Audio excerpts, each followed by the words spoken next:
Il n'y a personne ici qui ne puisse fermer les yeux. Et si votre fille se trouve à New York, qu'elle est juste devant vous et que vous la prenez dans vos bras, vous sentez le contact de ses mains et de ses cheveux. C'est simple, c'est du bon sens. Il y avait un prisonnier. Dans son imagination, il serre la main de ce juge. Il sent le contact de la main, il entend la voix, les félicitations et tout ce qui va avec. Il a fait défiler le film dans son esprit. Il savait que toute la puissance de Dieu se répandrait à travers cette image dans son esprit. Pensée de liberté, pensée sur pensée, pensée de liberté, une image de liberté, l'image de la liberté et l'état d'esprit de la liberté. Pensée sur pensée, image sur image, humeur sur humeur, il passe de la pensée et de l'image à la fonction et au fait. Sa pensée de la liberté, son image de la liberté, s'enfonce progressivement dans son subconscient. Il le fait à force de répétition, puis le subconscient devient compulsif. Il est contraint à la liberté. En d'autres termes, vous pouvez vaincre n'importe quelle habitude destructrice dans le monde par cette simple loi. Tout à fait simple, au-delà des mots. En d'autres termes, la Bible vous dit de garder vos lumières allumées. Le festin de noces est l'union mentale et émotionnelle avec les libertés et la paix de l'esprit. Le retour du Seigneur est la réponse de mon subconscient à ma pensée et à mes images conscientes. Oui, maintenant, garder vos lumières allumées dans la Bible signifie laisser votre perception sensorielle s'aiguiser. Apprenez à connaître les lois de la vie au-delà du faisceau. Vous savez, soyez conscient de la vérité. Et ceinturez-vous les reins. C'est-à-dire, connaissez les lois créatives de votre esprit. Alors le Seigneur de la loi répondra toujours. Il ne sert à rien de dire « Je suis l'enfant parfait de Dieu » ou « Je suis entier et parfait maintenant ». Si vous croyez qu'il existe un germe, un cancer ou quelque chose qui peut vous tuer ou vous détruire, il ne faut pas verbaliser. Dans la prière, vous ne donnez de pouvoir à aucune chose extérieure, qu'il s'agisse d'un germe, de l'atmosphère, des étoiles, de la poisse ou de quoi que ce soit d'autre dans le monde. Dès que vous le faites, vous cessez d'être un penseur scientifique. Vous êtes doublé d'esprit, instable dans toutes vos voies. Vous n'avez pas le pouvoir de créer quoi que ce soit dans le monde phénoménal. Vous n'avez aucun pouvoir sur les germes ou sur quoi que ce soit dans ce monde. Vous obtenez le pouvoir du Créateur. Lorsqu'un homme est atteint d'un cancer, la peur s'empare de lui. Lorsqu'il se dit « Je suis fini, je suis fichu », là, c'est fini. Ce n'est qu'une manifestation de la peur. Il lui suffit de changer d'avis pour changer de corps. La peur est la plus grande malédiction de l'homme. Kimby, en 1847, a dit « Je prends un homme dans la rue. Il n'a jamais entendu parler du mot cancer. Il a une petite bosse, peut-être parce qu'il est tombé. Je lui dis « Vous avez un cancer, cela n'a aucun effet sur moi. » Il n'avait jamais entendu parler de ce mot.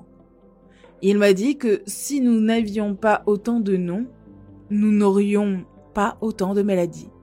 Le médecin est entré chez Madame Moriarty et a examiné son mari. Il a dit « Je suis désolé, Madame Moriarty, votre mari est mort. » Immédiatement, il s'est levé du lit. Il a dit « En effet, je ne suis pas mort. » Et elle a dit « Tais-toi, le docteur sait mieux que quiconque. » Et elle a dit « Silence, le médecin sait mieux que tout le monde. » Une de mes sœurs était religieuse dans le Bas-Suffolk, en Angleterre. Elle est maintenant dans l'autre dimension. Une femme très religieuse. Elle effectuait un pèlerinage à Lourdes. J'ai vu des personnes guéries dans des sanctuaires bouddhistes. Ils offrent des oranges et de l'argent à une statue. En parlant avec eux, ils obtiennent des guérisons miraculeuses remarquables. La même chose s'est produite dans des sanctuaires bouddhistes. Ils n'ont jamais entendu parler de Jésus, de Marie, de Joseph, de Bouddha ou d'autres personnes. Ils sont guéris par leur attente et leur croyance. Leur imagination est stimulée, ils sont pleins d'espoir, ils ont une croyance aveugle et leur subconscient les guérit. Leur propre subconscient est le seul guérisseur au monde. Personne ne vous guérit. Le chirurgien enlève la tumeur noire. Il dit que la nature vous guérira. Le psychologue, Freytag, essayera de vous débarrasser de la culpabilité dans votre esprit. Lorsqu'il parvient, le pouvoir de guérison est immédiatement libéré. Le chiropracteur essaie de manipuler votre cou pour laisser passer le pouvoir de guérison. Personne au monde ne guérit. Le pouvoir de guérison de Dieu est en vous. Il peut utiliser une technique différente, un modus operandi. Ils utilisent tous le même pouvoir de guérison.